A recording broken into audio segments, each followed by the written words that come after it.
5 years ago, my first love's boyfriend traveled through time to the present. That was when we loved each other the most. He found me and asked, "Liz, are we married?" I gently touched his eyebrows and eyes. With a smile, I replied, "Glenn, you're getting married, but that person isn't me." Chapter 1. After work, as I was walking towards the end of the alley, I suddenly felt someone catching up to me from behind, grabbing my wrist. I thought it was a criminal. I was about to reach into my bag for a small knife when I heard a familiar voice say, "Liz, it's me." Was it Glenn? Why was he here? He turned me around by twisting my shoulder. "Can't even recognize your own boyfriend, unbelievable," he teased. I chuckled coldly. I forcefully pulled my hand away. "Have you lost your mind? Can't even remember your own girlfriend?" "I suggest you go to the emergency room," I retorted. He seemed stunned. He led me towards the light source, anxiously explaining, "It's really me, take another look." Indeed, it was Glenn. But something was off. He lacked the decisive and ruthless demeanor he had developed over the years in the business world, instead exuding a hint of youthfulness and innocence. Like the him from our university days. Glenn held onto my hand again and pressed it against his face. "Liz, I'm the 20-year-old Glenn. Are we married now?" Glenn said he was 20 years old and had inexplicably ended up in the present. Nowhere to go. Couldn't find a single familiar person except for me. "Number 7 has a different tenant now," Glenn touched his nose and cautiously said. Number 7. When Glenn was in his junior year, we rented a one-bedroom apartment at 7 Nan Gang Road. We lived there for 4 years. We endured through his toughest times. Until he met the only daughter of Flower City Investments director and they got engaged in a flash. He looked at me like a pitiful little puppy and said, "Liz, if you don't want me, I have nowhere to go." Nowhere to go. This city. Half of it belongs to you and the Smith family's industry. Chapter 2. I pulled out the car keys from my bag. A short beep sounded nearby. Glenn followed behind me and exclaimed, "Liz, you bought a car." "Glenn, it's been 5 years," I said, stopping in my tracks and looking at him with a serious expression. Perhaps my attitude and demeanor were unfamiliar to the Glenn he remembered. For the rest of the time, he didn't say a word. Until I parked the car in front of a massive villa on the outskirts. Finally, he looked up, a mix of hesitation and astonishment, and asked, "Where is this?" "This is your home," I said calmly, turning off the engine. "Get out." Glenn's expression stiffened. His hand rested on the door handle, but he didn't press it for a while. "You're coming with me, right?" Sometimes, he could be quite stubborn. I sighed. I lied to him, "I'll go park the car first. I'll be right back." Glenn nodded. He walked slowly towards the villa. Even as he took 3 steps, he turned back, thinking I would follow him. Of course, I wouldn't. His family wasn't mine. I picked up my phone and called Maggie. Soon, the door of the villa opened. Maggie rushed out, calling out in surprise as she hugged Glenn, "Glenn, where have you been?" I started the car and quickly drove away. The headline on the phone screen was still the front page news from a few days ago: young CEO of a listed company, Glenn, goes missing.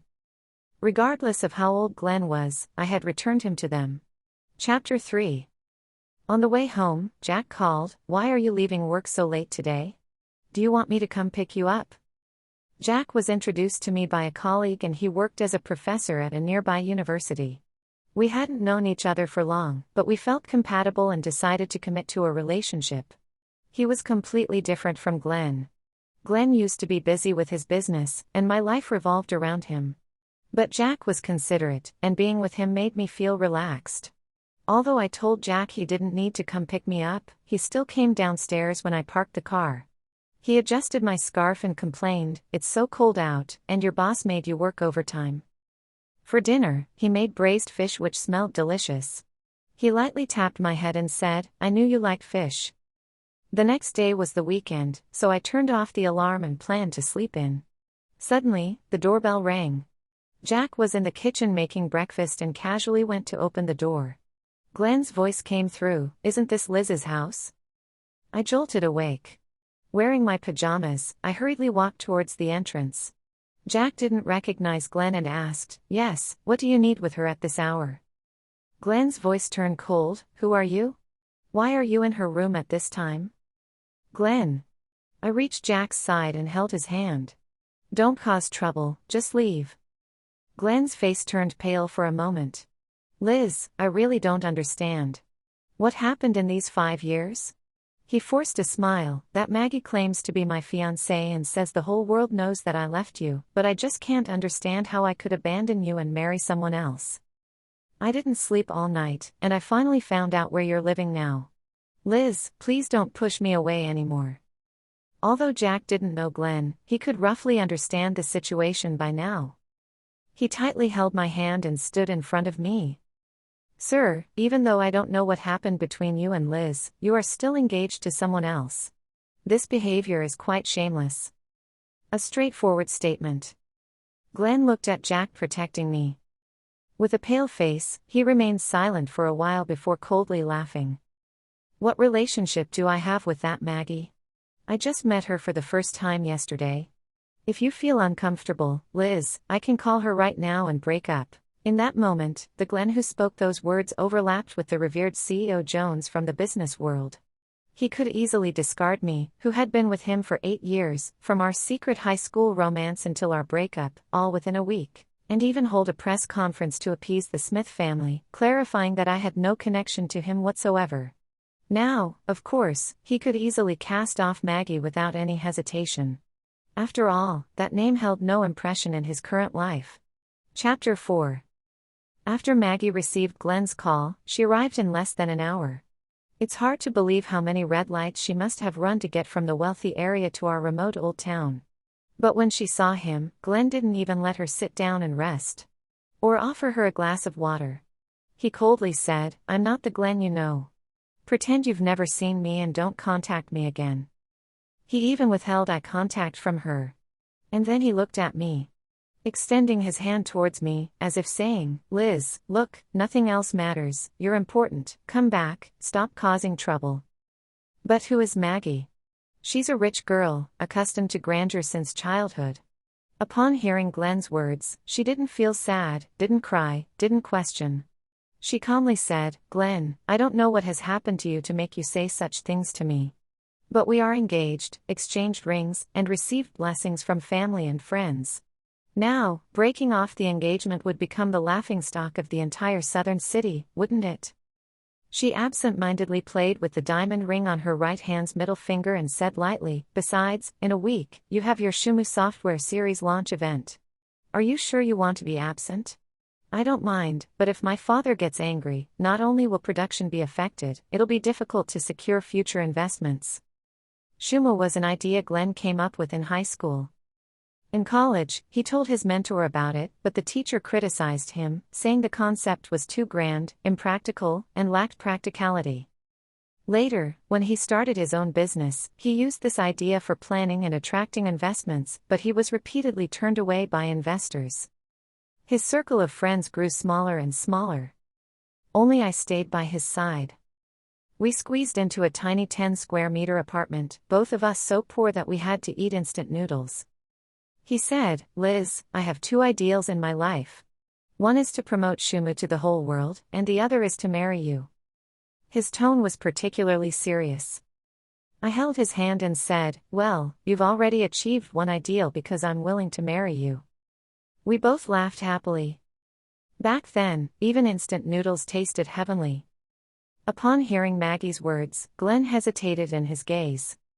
"Liz," he said, as if there were words rolling on the tip of his tongue, but ultimately, he didn't say them.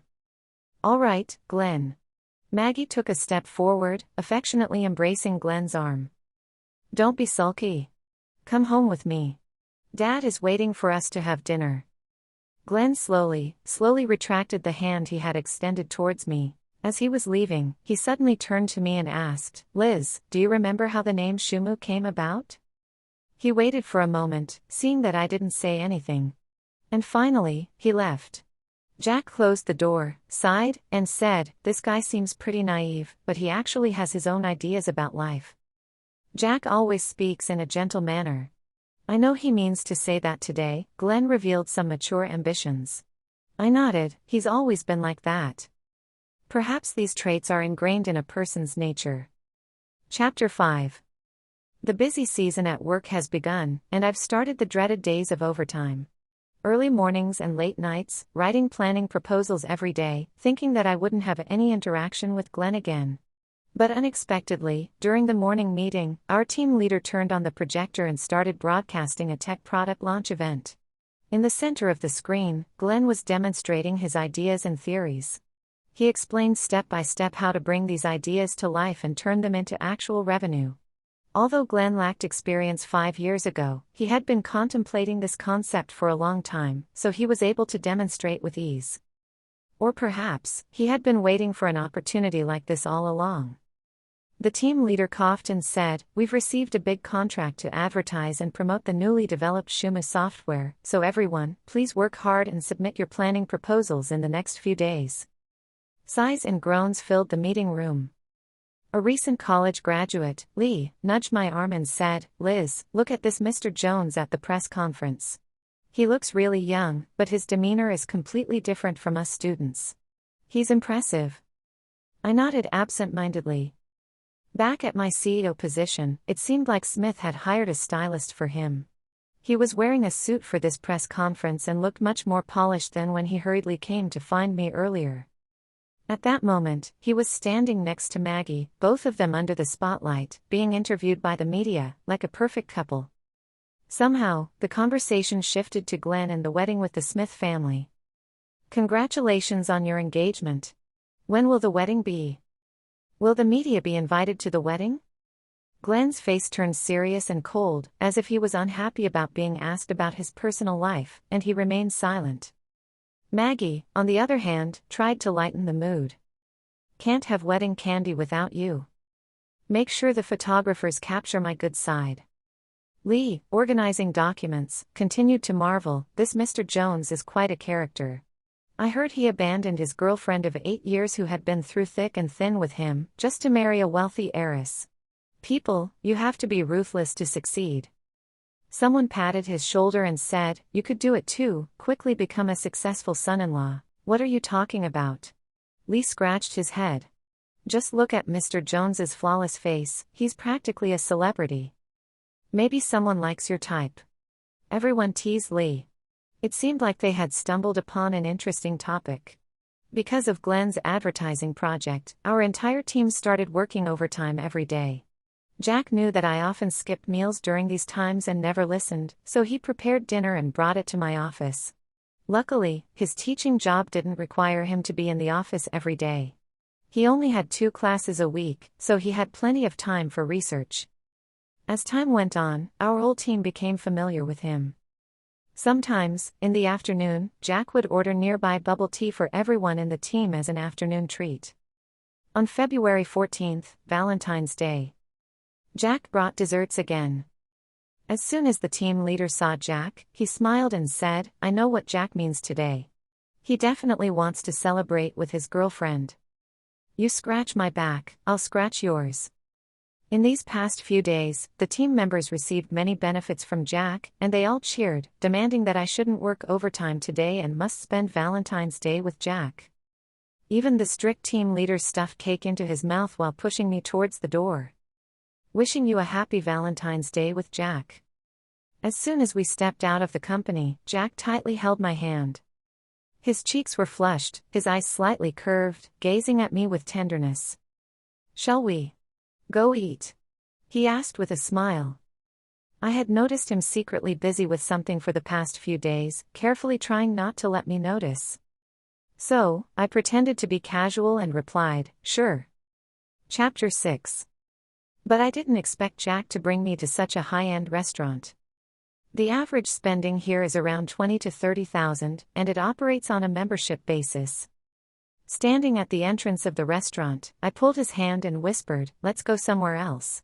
It's a holiday today, and I have no idea how these capitalists will rip us off." Jack rubbed my head. "We should come and join the festivities on a holiday. Besides, what's a little money? Your boyfriend is at least an associate professor. Don't underestimate me too much." I was dragged into the restaurant by Jack. He had reserved a table by the window with a view. Although I had been working for so many years, this was my first time in such a high-end Western restaurant. Suddenly, I remembered the most expensive meal I had with Glenn was at Pizza Hut. Back then, we thought fast food like McDonald's was the best thing ever. Always dreaming about the future, saying that if we made money, we would eat this today and that tomorrow. It was like wanting to taste all the delicious things in the world. Who would have thought that the first thing he did after making money was to dump me? While we were halfway through the meal, Jack suddenly waved and called the waiter over. He whispered something to him. After a while, the restaurant musician actually walked over with a violin. He stood not too far away and began playing a soothing classical solo. I opened my mouth slightly and whispered to Jack, "Why are you pulling off this act again?" He winked at me. He reached into his pocket and took out a small box, then half knelt in front of me. "Liz, let's get married." The other people in the restaurant put down their utensils and looked at us. My face turned red all of a sudden. My heart was beating so fast, and I could hear the pounding in my ears.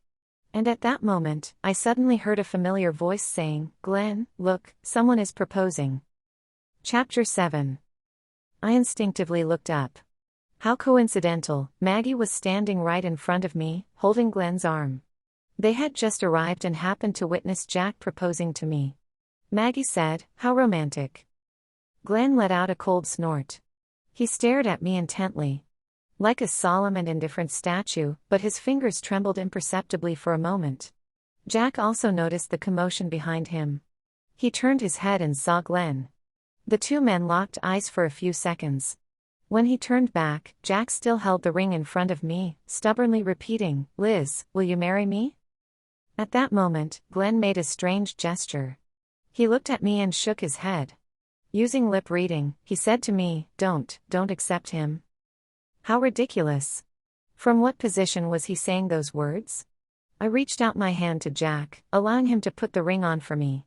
Then I firmly answered, "I do." Applause immediately erupted around us. The band switched to a cheerful celebratory tune. Jack stood up and embraced me tightly.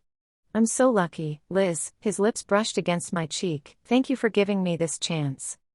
Chapter 8. After the proposal ceremony, the restaurant owner brought a bouquet of flowers and 2 desserts. To be honest, I didn't have much appetite, but Jack said that the desserts at this restaurant were their specialty, so I should try them. At that moment, Maggie and Glenn were seated at the table in front of us, guided by the waiter. Every time I looked up, I could see Glenn looking in my direction. Sometimes our eyes would meet, but he didn't seem embarrassed, just quickly averting his gaze. It was as if it was just my imagination. Jack also noticed my discomfort and he patted my hand, asking, "Do you want to leave?" I was about to nod in agreement. Suddenly, the waiter approached us with a bottle of red wine. Jack frowned. "We didn't order this, did we?" "It's from over there," the waiter pointed towards Glenn's table. "Should I open it now?" "No need," Jack waved his hand, knowing about Glenn's connection to me and feeling a bit annoyed. "Take it back to them." "Don't," Maggie interrupted Jack. Holding Glenn's hand, she walked over with a wine glass in her other hand. A 1989 Margaux red wine, the taste is quite exquisite. She took the corkscrew from the waiter and opened it herself, pouring half a glass for each of us. On such a special day, of course, we need good wine. Don't you think so, Glenn? She smiled brightly, but Glenn completely ignored her, pursing his lips and remaining cold. "It's getting late, Liz and I should go," Jack said calmly. "What time is it anyway?" Maggie pouted. "The last time I saw Miss Liz and her boyfriend, I thought you two were a perfect match, so well suited." "That's enough."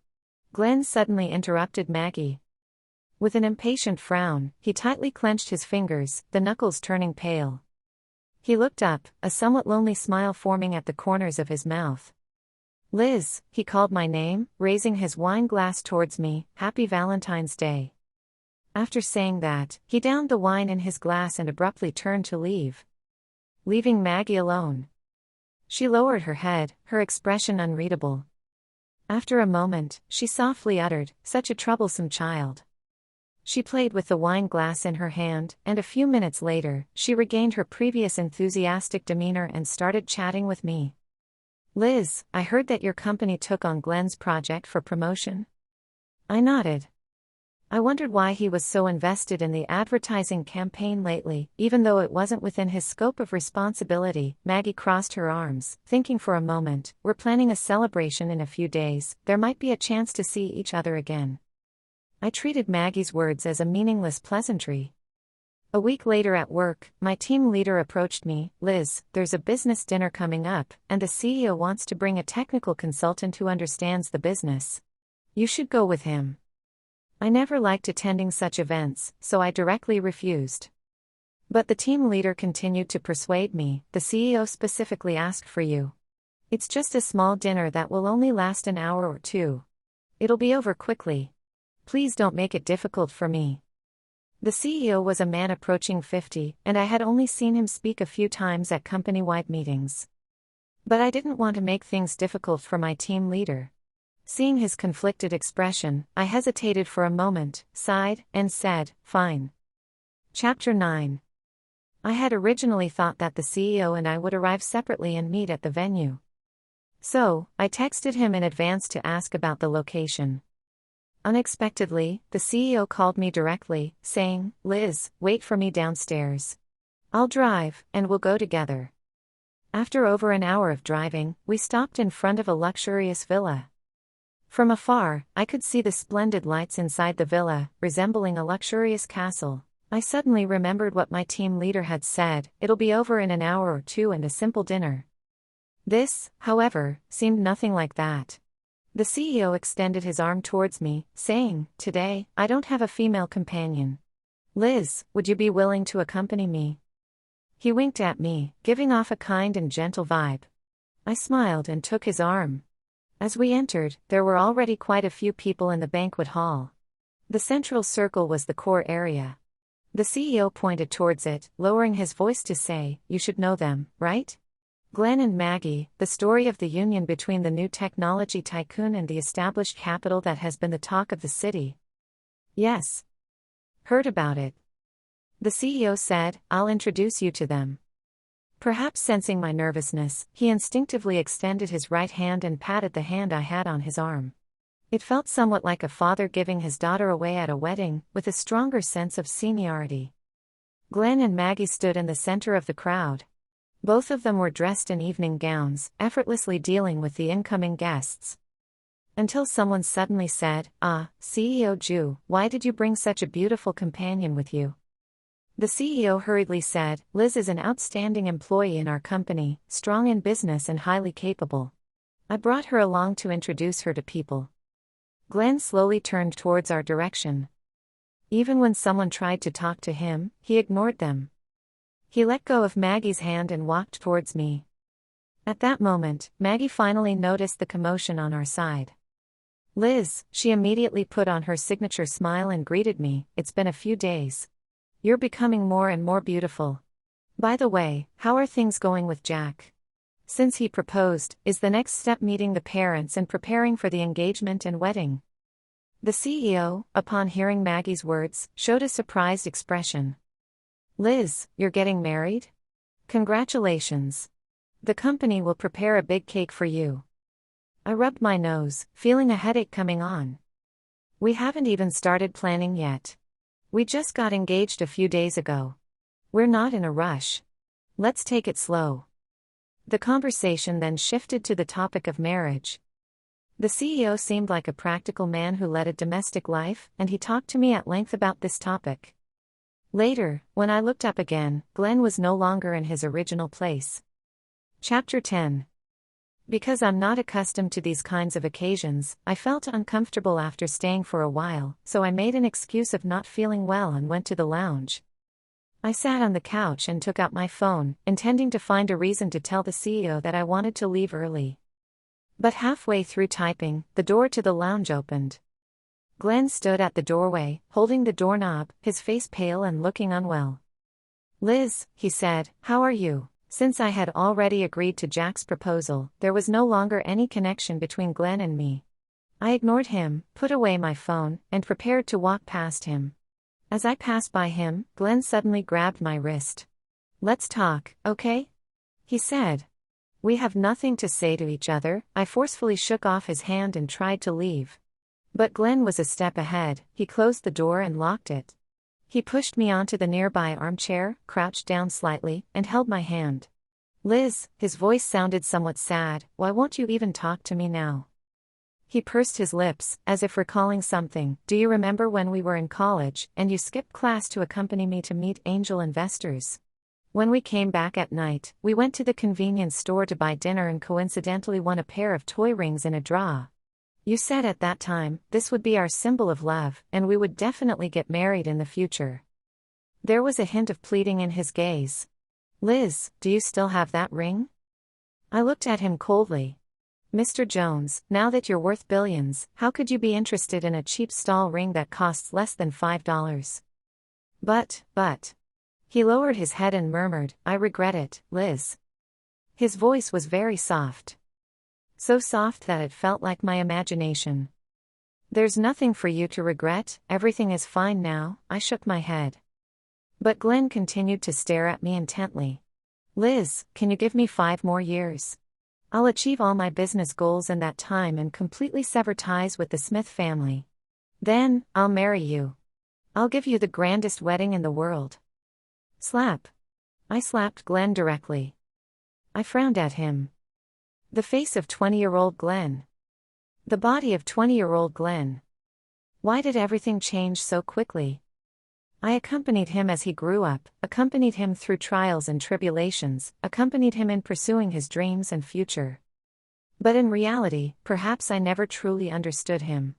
Even if I gave him countless chances to choose and start over, he would still willingly abandon me without any attachment, seizing the opportunity for success and fame. 5 years, 10 years. What difference would it make? Perhaps that classmate Jones from our youth was just my own wishful thinking. Chapter 11. He let go of my hand and didn't stop me anymore. As I walked out of the lounge and descended the stairs, I suddenly received a phone call. An unfamiliar number. Hello, may I speak to Mr. Jack's family? This is the emergency room at Central Hospital. Jack has been in a car accident and is in critical condition. He needs surgery. Can you come here to sign some documents? My phone almost slipped from my hand. A car accident. How could this happen? We were together just yesterday, having dinner together, and planning to watch a newly released movie this weekend. I ran down the stairs like a mad person, tripped and fell, but quickly got up and continued running out. I didn't drive here today, and it's not easy to find a taxi in this area. I anxiously tried calling the CEO, but couldn't get through. Of course. He should still be at the social gathering, with no energy to care about me. I was so worried that tears were about to fall. A black sedan suddenly stopped in front of me. Glenn rolled down the window and said to me, Liz, get in the car quickly, I'll take you there. I didn't have the mental space to think about what happened between me and Glenn, so I quickly opened the passenger door and got in. Throughout the journey, my hands were trembling incessantly. The scene of a car accident with blood and flesh flying kept replaying in my mind, and I was terrified. I couldn't bear it anymore and started crying in Glenn's car. He gently pushed a tissue box towards me.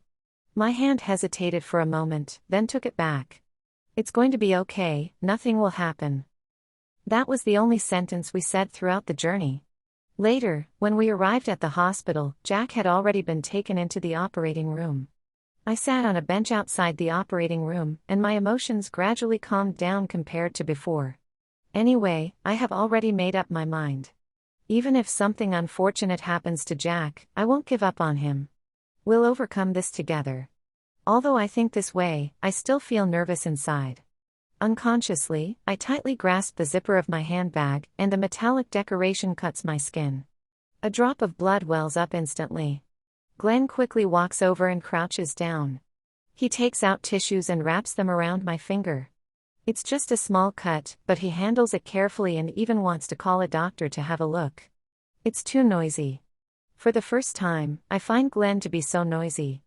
In the past, when he was kind to me, I would be deeply moved. I stare blankly at him as he busies himself. Suddenly, the lights in the emergency room turn on. The doctor comes out. I rush over and anxiously grab the doctor's sleeve. My mouth feels dry, and I can't even utter a word. The doctor takes off his mask, revealing a tired expression. He looks at me. In that moment, it feels like a year has passed. Finally, he says, "The surgery was successful. The patient has been transferred to a regular ward. It will take about 2 to 3 months for recovery." My body suddenly goes weak. As if all my strength has been drained, I collapse to the ground. Tears fall like beads. Glenn stands far away. Leaning against the wall, after a long while, he slowly asks, "Liz, if I were in a car accident, would you worry about me like this?" He takes 2 steps forward. His hand hovers over my shoulder but ultimately doesn't touch it. He softly says, "Liz, is it impossible for us to be together again?" I wipe away the tears from the corner of my eye. "Glenn, if you still cherish the time we had before, then please stop bothering me from now on." He nods. Finally, he looks at me as if understanding something. No more words are exchanged as he turns and walks away. Later, I came to realize that was his farewell to me. That was the last time I saw Glenn. He still looked like he did when he was 20. 20, that was when we loved each other the most. Unfortunately, the word love couldn't withstand the river of time and the torrent of desires. He faded away from my life, just like many ordinary passers-by who crossed paths with me. Chapter 12. After Jack recovered, we got married in the autumn of that year. It was a small but warm wedding party. Not many people came, just our relatives and friends from both sides. Everyone took a big group photo, which is still hanging on the wall in our bedroom. The following year, I became pregnant. I gave birth to a baby girl, fair-skinned and well-behaved, resembling Jack even more. Occasionally, I would still hear news about Glenn, usually from the news or newspapers. His business became more and more successful, expanding its reach worldwide. When it came to his business rivals, he seemed ruthless and didn't hesitate to take down even the Hua Cheng group that initially helped him in the competition. The conflicts between him and the Smith family were exposed. Paparazzi captured photos of Maggie holding hands with other young men. They claimed that this couple was merely putting up a facade and that if it weren't for the enormous assets involved in their divorce, their relationship would have long fallen apart. The next day, other tabloids published pictures of Glenn hosting a party at his private villa all night long. There was singing and dancing by the pool, with many influencers and anchors wearing revealing swimsuits. In one of the candid shots, someone even noticed that Glenn's wedding ring was missing from his left hand under a microscope. All of this seemed to confirm that Glenn and Maggie's marriage was hanging by a thread, increasingly becoming nothing more than a financial transaction. Meanwhile, Jack and I lived a simple life, just like any ordinary people.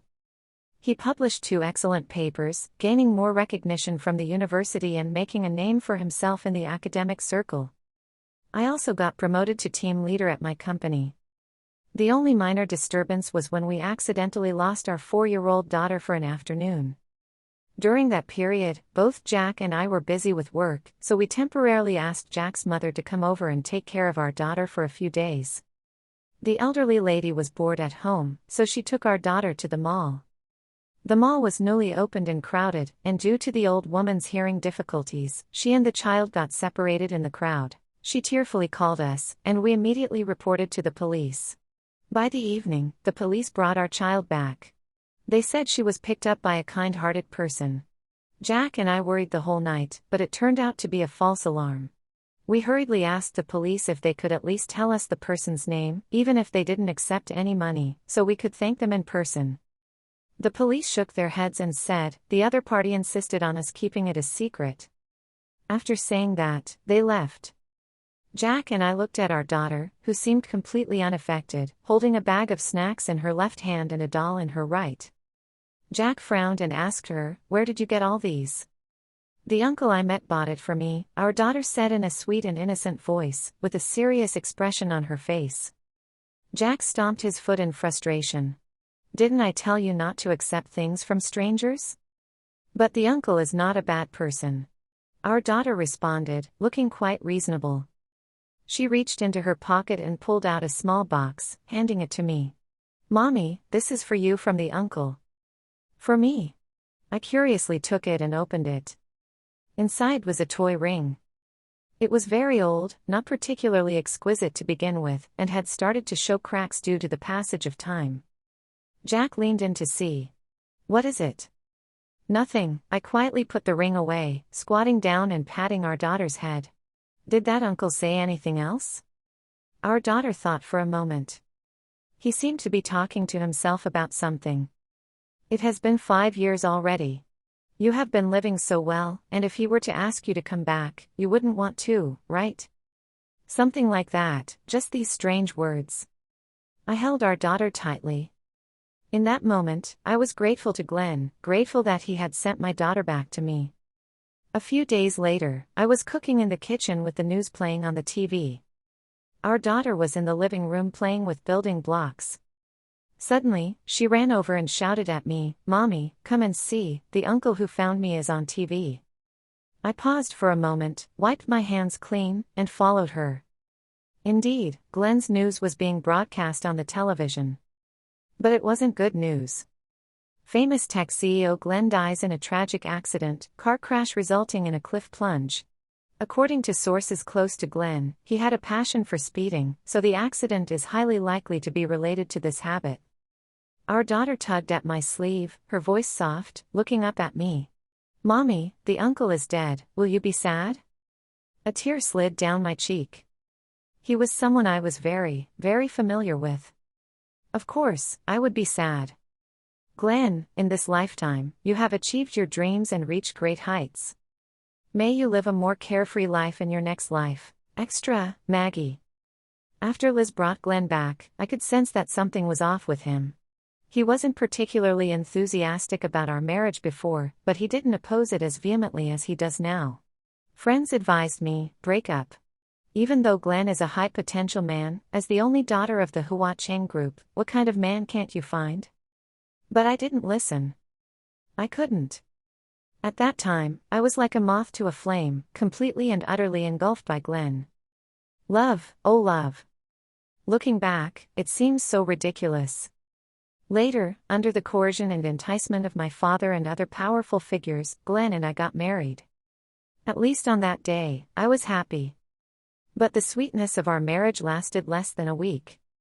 Soon, he used the excuse of being too busy with work to move to a private apartment near the company. I said I wanted to accompany him, but he refused. Soon after, he applied for a project responsibility in North America, and he was gone for 2 years. From then on, we were completely separated. After the project ended, Glenn returned to the country. His methods became even more ruthless. He promoted Shuimu worldwide and continuously developed new series. He used various means to suppress his competitors. Previously, people called him President Jones, but now, who dares to offend him? Even the old gentlemen in their 60s who had managed the company for half their lives had to stand up and toast when they saw him at the dinner table. My father became increasingly wary of him. He always said, "Don't think that just because you two got married, everything will be fine. This man has no real emotions, and sooner or later, he will turn against us." My father wasn't wrong. Later, our company started competing with Glenn's. We thought that with a bit of marital relationship and the support we had shown him in the early years, he would at least not go after us like enemies, if not hand over the project to us. But reality proved us wrong. Glenn didn't care about any personal feelings. He played dirty, as if he wanted to crush Hua Cheng and then swallow it up. The outside world was watching the spectacle. They thought it was quite a show to have such a son-in-law in the Hua Cheng group. During those days, I constantly doubted myself. Why? Why did a marriage that I had worked so hard for end up like this? I went to the company to find him, but his assistant stopped me. After several attempts, even the assistant pitied me and told me, "Ms. Smith, Mr. Jones no longer lives in the previous place. As far as I know, he has moved to number 7 Nangang Road. Why don't you go and take a look there?" Number 7 Nangang Road.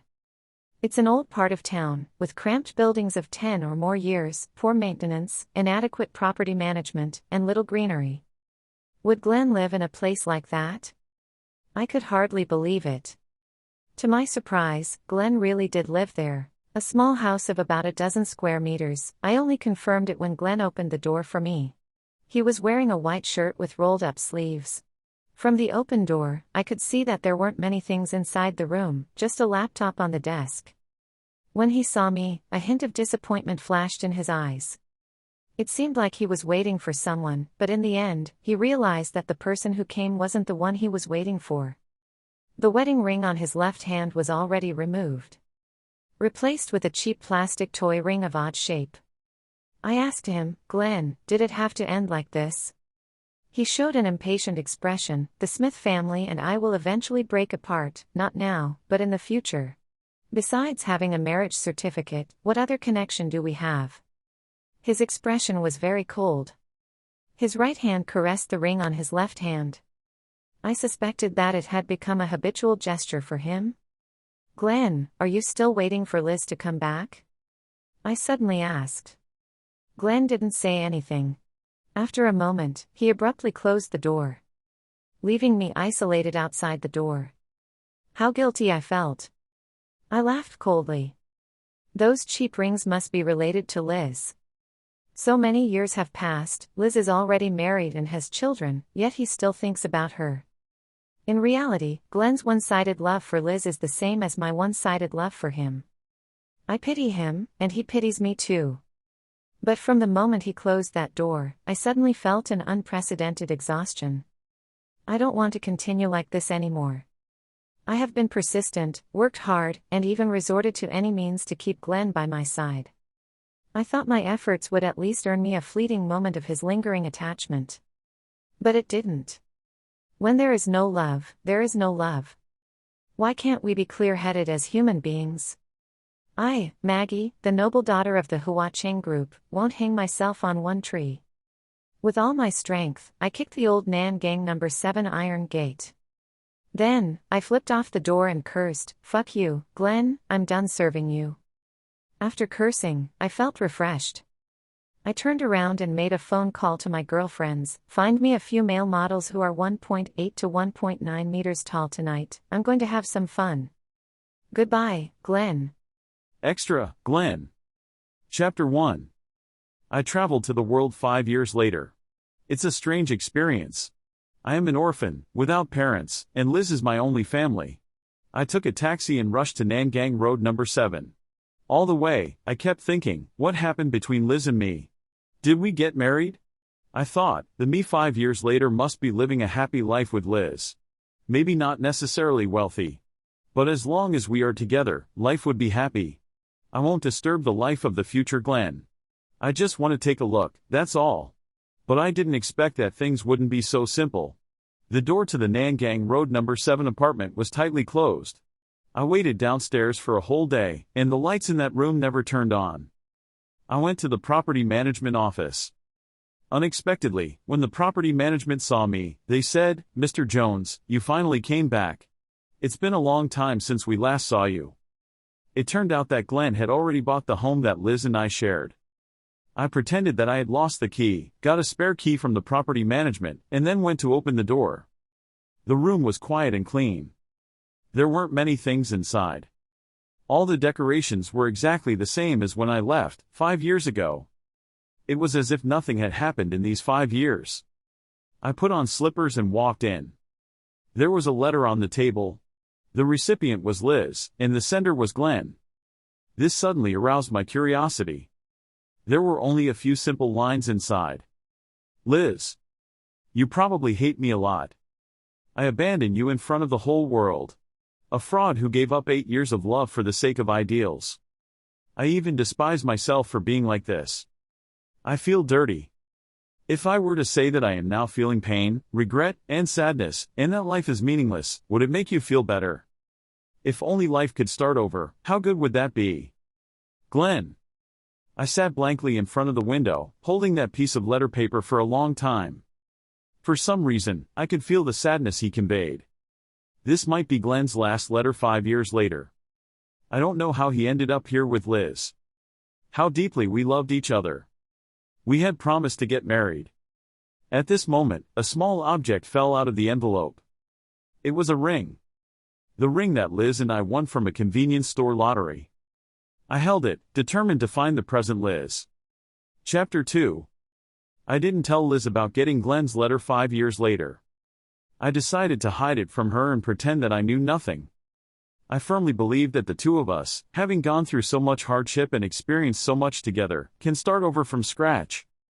But I didn't expect that, 5 years later. I had a fiancée. She also had a boyfriend. When I saw Jack for the first time, I couldn't believe it. How is this possible? I even felt crushed. I wanted to grab Liz tightly and ask her if she had forgotten what she said to me before.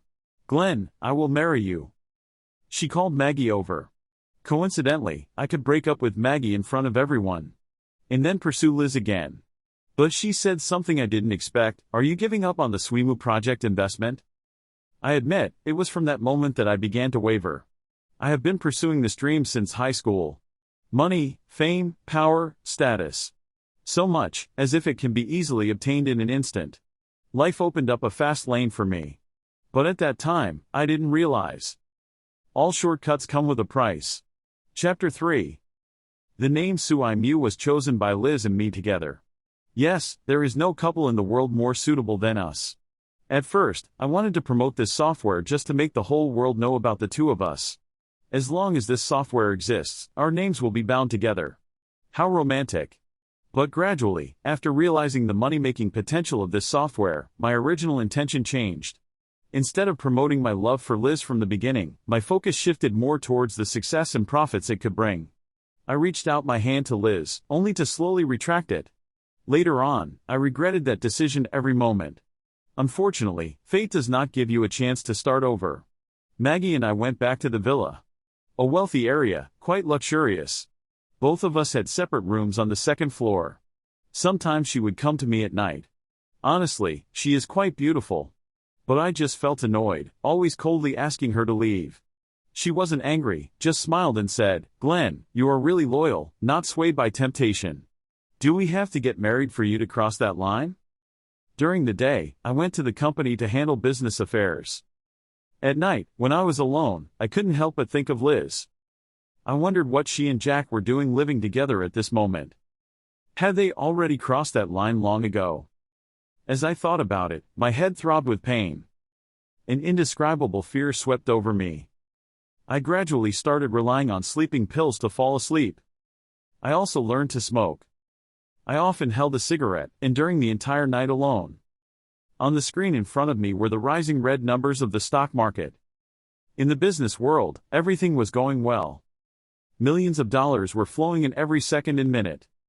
Suddenly, I said to the person next to me, "Liz, look, we won't suffer anymore in the future." After saying that, I suddenly froze. Liz wasn't by my side. There was only me, alone. Chapter 4. 5 years later, Glenn left me many things in the drawer. Not only piles of contract documents, but also several boxes of psychiatric medications. These cannot be bought domestically and require a doctor's prescription. At first, I was puzzled about how he could obtain such things. But after a few months, when I gradually took over the company, I realized that not all of the company's money was clean. I had tried to launder all the company's funds. But I found it too difficult. And there were some underground connections that made things convenient.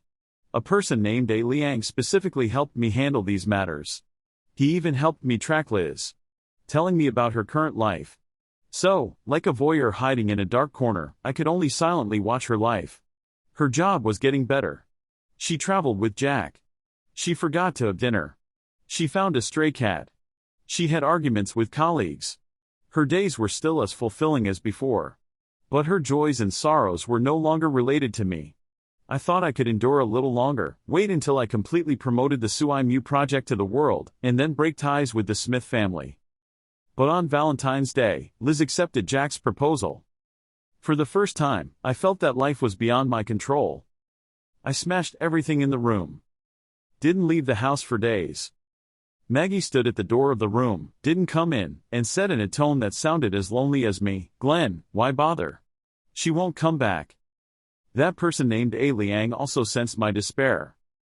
I never knew what the relationship was between him and the Glenn from 5 years later, but it seemed that he always fulfilled Glenn's requests. On the day of the celebration banquet, he sent me a text message, "Mr. Jones, I arranged a car accident for the man named Jack by Miss Liz. He's badly injured. If you want him dead, I also have connections at the hospital. I stared at that message. My initial reaction was, would Liz come back if Jack died? Do it. After sending Liz to the hospital, I typed those words to A Liang. I was about to press the send button in a split second. But I hesitated. Ever since Liz received the news of Jack's accident, she hasn't been doing well. Being together with her for so long, it was the first time I saw her in such a fragile state. Tears kept falling. Hands trembling. Anxiously tugging at the emergency doctor's sleeve. But all of this wasn't for me, but for another man. Carefully, I approached and asked a meaningless question. Liz, if I had an accident, would you be this worried too? The moment those words left my mouth, I knew the answer to the question. Liz had completely given up on me. In her future life, there wouldn't be a young man named Glenn anymore. I deleted the message asking A Liang to deal with Jack. If I couldn't be with her anymore, I hoped that for the rest of her life, she would find someone who would wholeheartedly treat her well. Liz, be happy, be happy. May you be better off than me.